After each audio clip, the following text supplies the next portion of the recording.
Hello! Today I want to show you some ancient roads on which no known modern or historic vehicle could have traveled.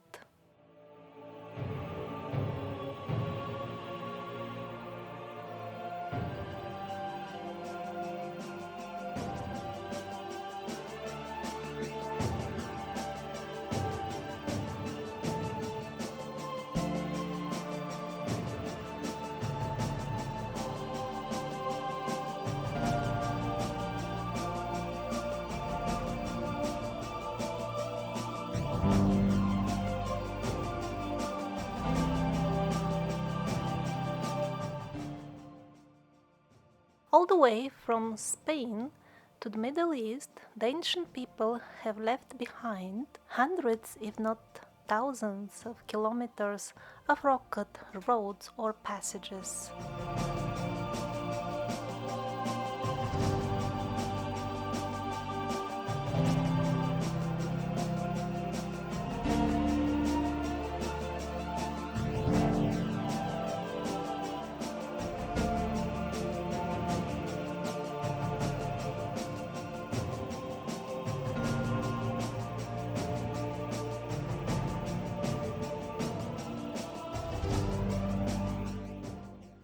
During our second visit to the region of Etruria, or central Italy, where they are most numerous and most impressive and locally called Via Cava, the number of unanswered questions about these very intriguing passages increased considerably.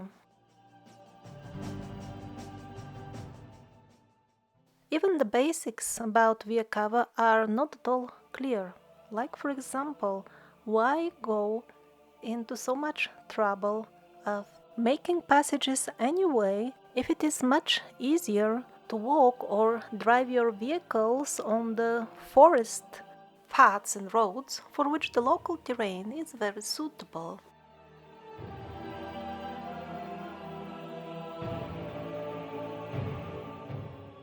The modern people tend to cut such things in the rock when the terrain is too difficult, we cannot pass through, or this is a more direct way to travel. But this was definitely not the case with the builders of the Via Cavas. Very often the Via Cavas are cut into boulders which are right next to a field or forest, which is not difficult to pass through. Here, the right wall of the Via Cava collapsed and shows a situation which we saw again and again. The Via Cava is cut into the boulder which is right next to a field or forest. It would have been much easier to make a path or road in the forest instead of embarking on this monumental rock-cutting task. Another example from a spectacular Via Cava near the Italian town of Viterbo. Right besides it, it is so even that one can walk and even drive without any problems. But yet, for some reason, they decided to cut this passage over 20 meters deep at places into the bedrock, into the solid bedrock. Then how about the idea that the people made the Via Cavas with some sort of protection in mind, for example, weather, wild animals, enemies, radiation, and so on?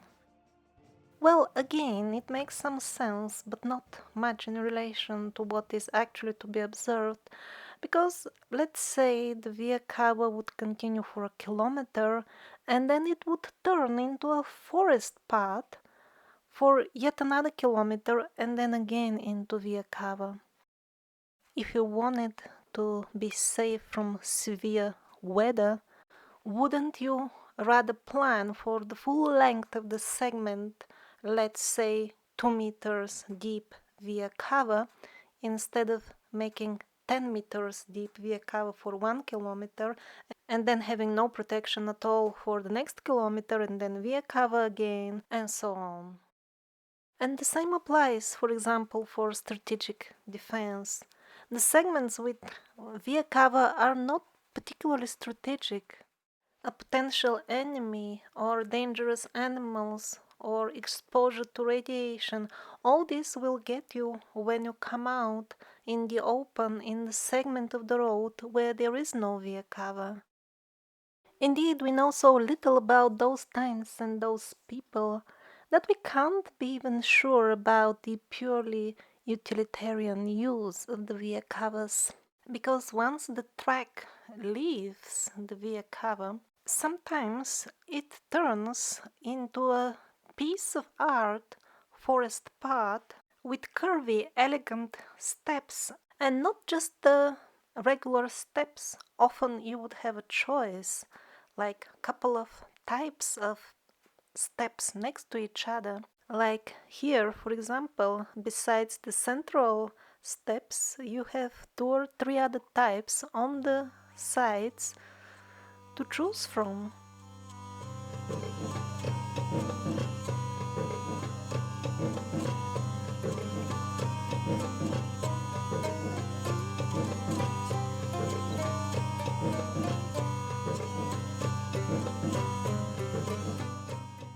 And the same situation at Petra, Jordan. For some reason, they made different sets of steps next to each other.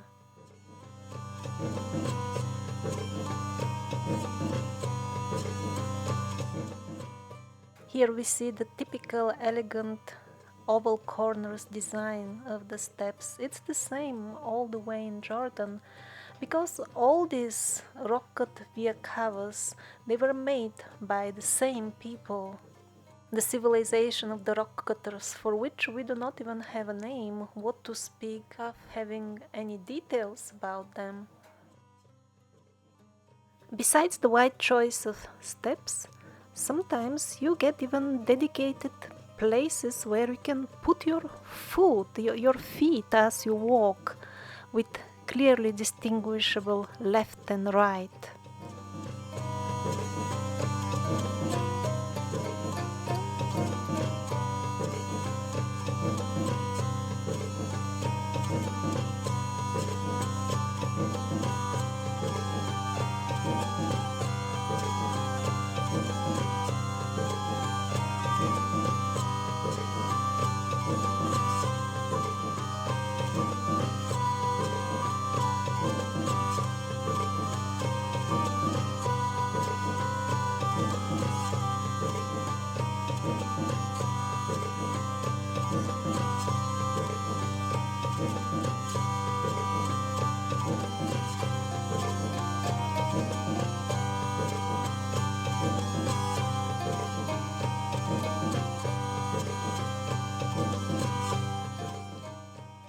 But the biggest question is, what are the via cavas actually?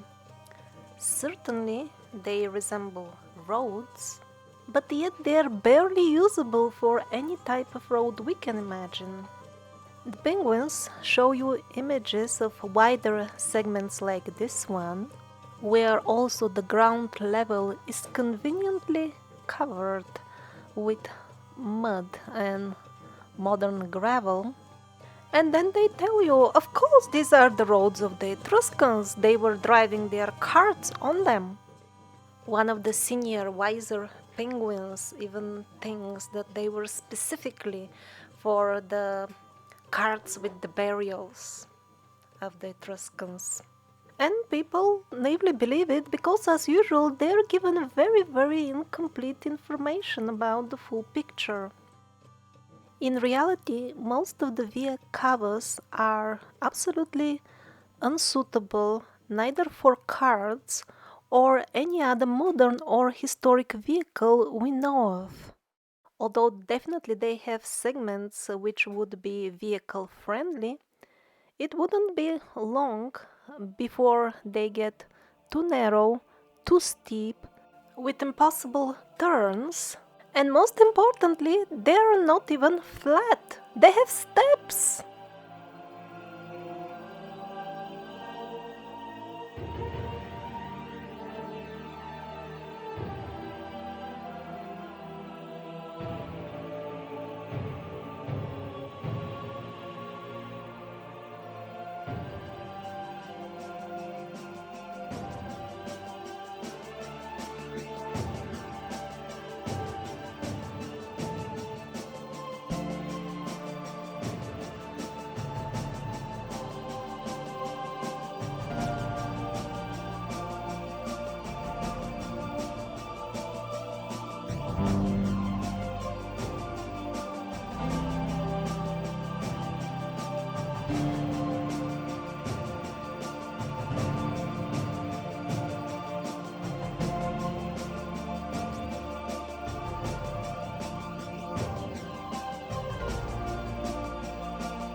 example, this via cava is too rough at this point for any known vehicle. But as we walk further, these clearly distinguishable footprints left and right, they literally turn into what looks like vehicle tracks. Further on, they transform themselves into what clearly looks like a channel for draining water. So all these three situations taken separately make perfect sense. But when you see them, all of them intertwined, you start asking yourself, what is this all about after all? And very, very often, this is how the bottom of the via cava looks like. You can't drive anything on these bumps. And that's why last time when we visited, we thought, okay, maybe they were just pedestrian roads. But this time, when we visited, there was slight rain, and then we found out how difficult and often impossible it is to actually walk on them. Even at the slightest rain, it turns into a sheer nightmare to walk on these slippery bumps. For example, they invested so much resources in making the walls of this deep via cava very straight, and yet didn't care at all for the bottom part where the actual usage would presumably take place. Or, since the via cavas are not suitable for any known vehicles, were they designed for some unknown to us vehicles? Also, for example, this deep via cava, it clearly shows signs of few stages of making. First, it was maybe, let's say, 20 meters, and it wasn't enough. They decided to make it more. Is it maybe even 30 now? Something like that. If it was unknown vehicles, that would probably also explain the very steep and often narrow turns. Initially, after the first expedition, I simply thought that the channel in the middle would be for draining water, and then they would have wooden boards, some sort of planking on the top, and that would make a perfect road for everything. But now I realize that this is very unlikely to be the case because the ground level is too uneven even for boards. Unless they had some sort of leveling, of course, but then comes the amount of work. This is not just few hundred meters, this is many hundreds of kilometers in this region alone, if not thousands, because the amount of via cavas, their density, can be maybe compared even to the modern road network. It is so much. They're not all as deep as I'm showing you now. Of course, I have selected more spectacular for the video. Some of them are lower, but it is a whole lot of them. There is no question of mapping them. They're everywhere. So the more via cavas we see, the more confusing it gets. What are they actually? Pedestrian or for machines or maybe for something else entirely? Certainly they're not channels for water because they can't hold water. They certainly look like some sort of transportation veins, but for what? For pedestrians? Too uncomfortable. For vehicles? We don't know what kind of vehicles would fit in them. As shown in the previous episode, machines were certainly involved in making the vehicles, in excavating all this enormous amount of stone. So, in general, we could expect from a culture that has such effective excavating machines to have some sort of vehicles as well. And if the via cavas were their main transportation veins, and the coverage of the via cavas is absolutely comprehensive, at least in central Italy, then we would expect those roads, via cava, the alleged roads, to be suitable for the vehicles they have instead of being merely pedestrian pathways. And it's not that I'm mixing footage of pedestrian via cavas and wider via cavas to make it look more mysterious. Not at all. Even the wide via cavas with uh, good looking, so to say, vehicle tracks in the middle, those that are called cart ruts by the penguins.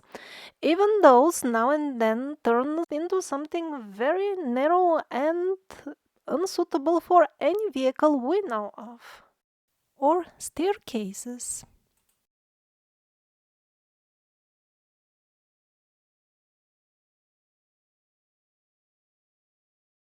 We saw a lot of historic marks which very much resemble what modern tread vehicles would leave behind when they travel on soft surface. I have no clue what exactly left the historic thread-like marks all over the via cavas and also the vehicle tracks fields in central Italy and also in Turkey and Spain and other places. But I think that we don't have modern tread vehicles that can climb walls. Not only the via cavas switch on and off between something that looks like a road and something that looks like path or passage, but they also transform into channels, which are very uncomfortable to walk on. They're the width of a car tire track, let's say, and only slim people, at least of our size, can squeeze into them, bear the discomfort, and that's only if they don't have much carry on luggage.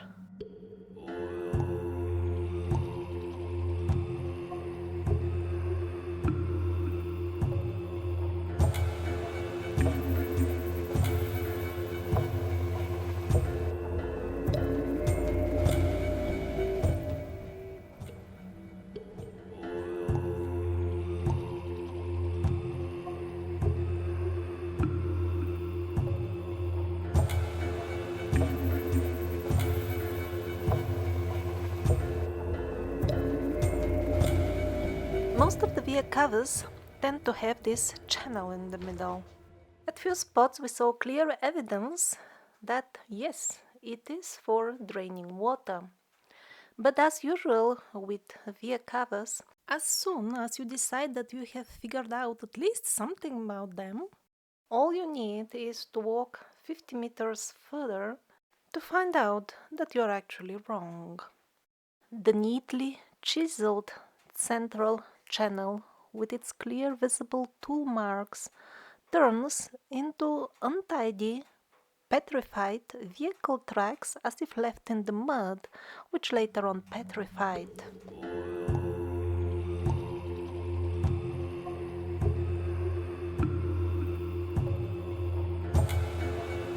Or it may turn into left right footsteps, which of course quickly after a few meters turn back into neatly chiseled channel in the middle.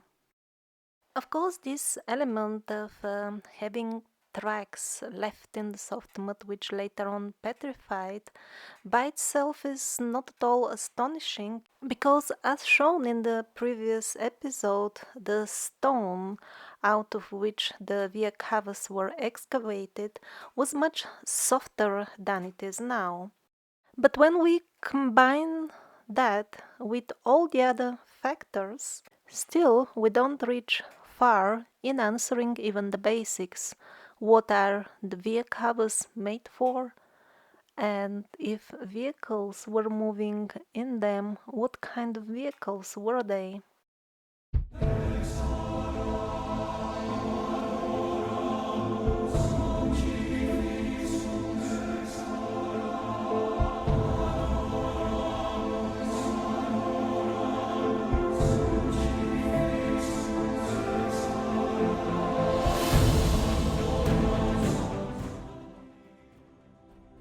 Let's try to approach the vehicles from a different angle. Maybe the ruins, the dwellings of the same culture, will provide clues, because we should never look at things in isolation. So what happens to all these channel, vehicle tracks, footsteps once they leave the vehicles?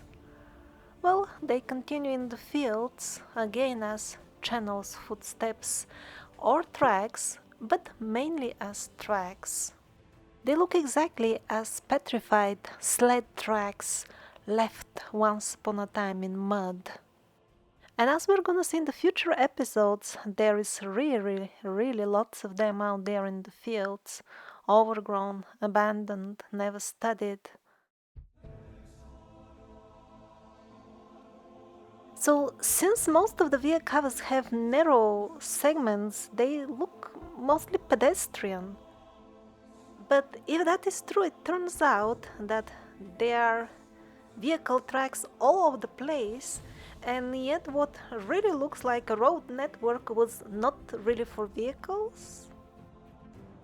And even in the vehicle segments, which on the screen may look like that they would be able to accommodate some very small kind of cart or vehicle, it's only on video. I mean, realistically, what kind of cart would fit in a 1.5 meter wide road? The tracks being some 20-30 centimeters away from the wall. It's actually not realistic. The vehicle would get scratched and damaged rather quickly.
So this is a typical situation of what could be found if one goes slightly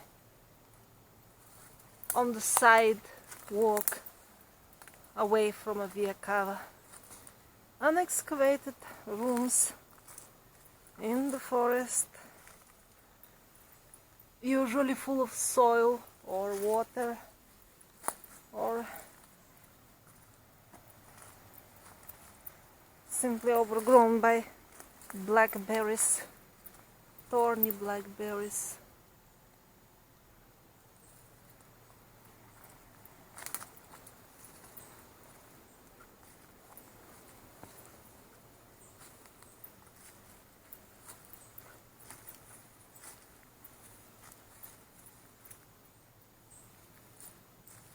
Look this.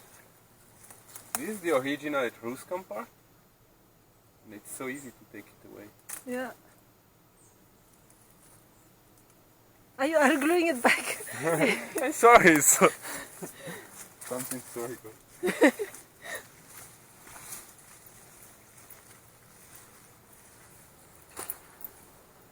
Yet another hewn wall.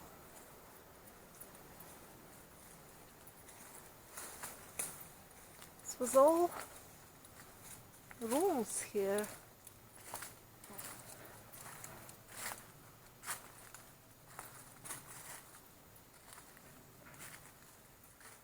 This looks kind of newish compared to the other ruins around. Probably it is some sort of historic restoration, reuse of the rock cut ruins. And then we are back to the Via Cava.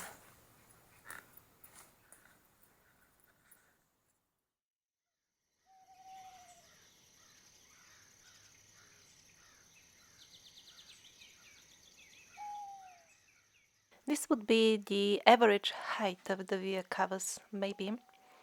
Although in parts of northern Etruria mostly, they can reach the height of 15, 20, and in one case even over 30 meters of height. I hope to record footage of that deepest segment of Via Cava next March, because by the time we arrived there last November, it got dark. And all we could do is catch few short glimpses.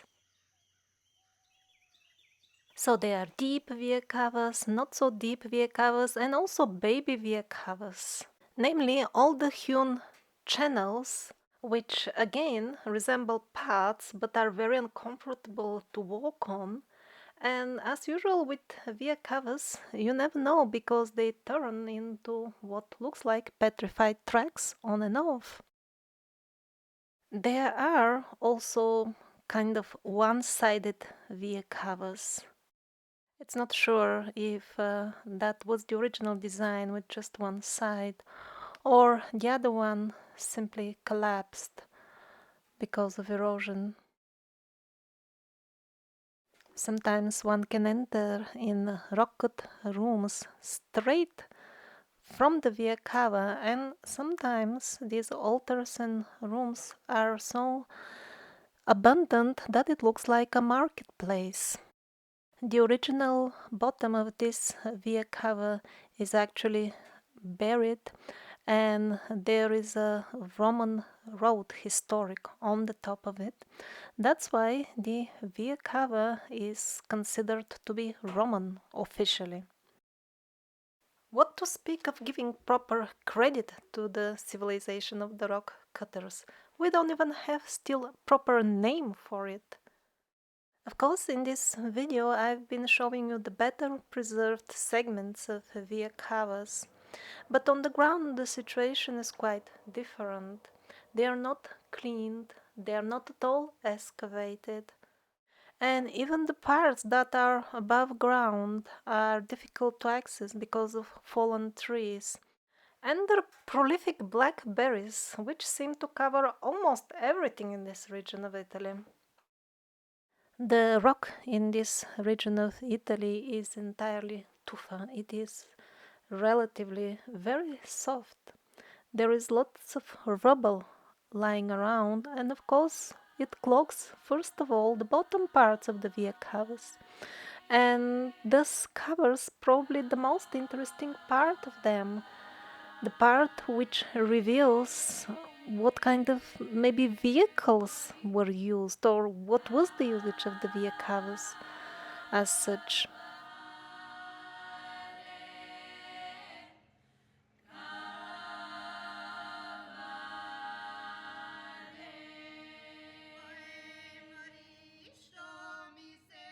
Some of the wider segments of the Via Cavas are used as modern roads, especially in certain areas of southern Etruria.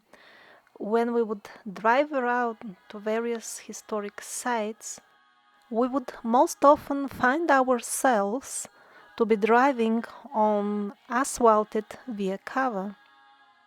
And since in that particular region the via cavas were not that high and usually heavily overgrown by blackberries, even the locals were not really consciously aware that they're driving on the ruins of via cavas.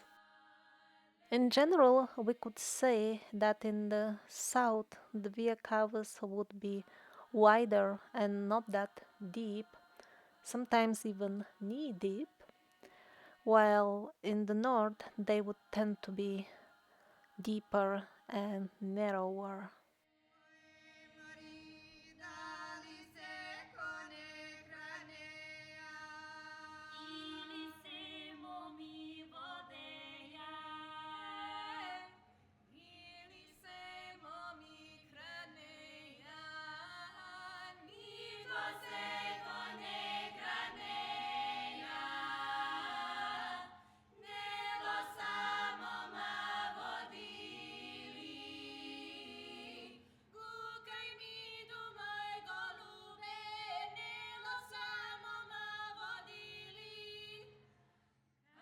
Looking at the wider segments of the Via Cavas, they, as many other ruins pointed out in previous videos, make us question the official historic population numbers.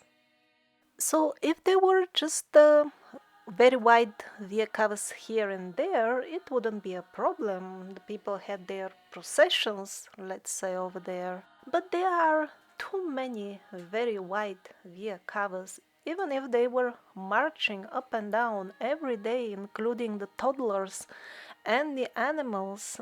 Still, the space of the Via Cavas and their overall length and the labor invested in them is absolutely unproportionate to a population which was many times smaller, according to the penguins, than the current population of Italy. Again, the density of networks of Via Cavas rivals the density of the modern road network. And I'm quite sure that they're bamboozling us with very small historic population numbers only so that we don't inquire about how and why all those people disappeared.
So the Via Cavas, at least those in central Italy, are from official standpoint Etruscan.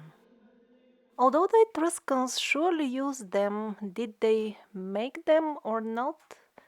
We don't know. We could not see any evidence in favor of that idea or against it. And actually, it doesn't even matter.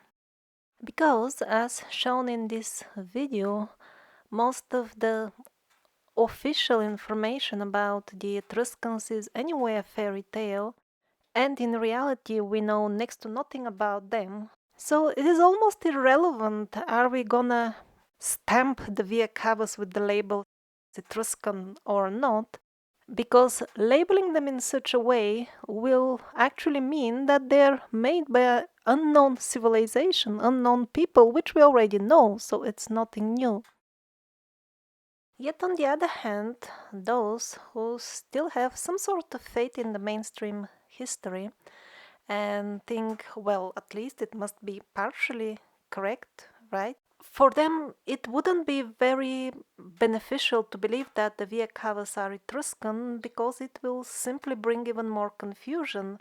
Because, after all, we find Via Cavas at places which are quite far from Etruria: Sicily, Spain, Jordan, Turkey, the Middle East, and even Crimea.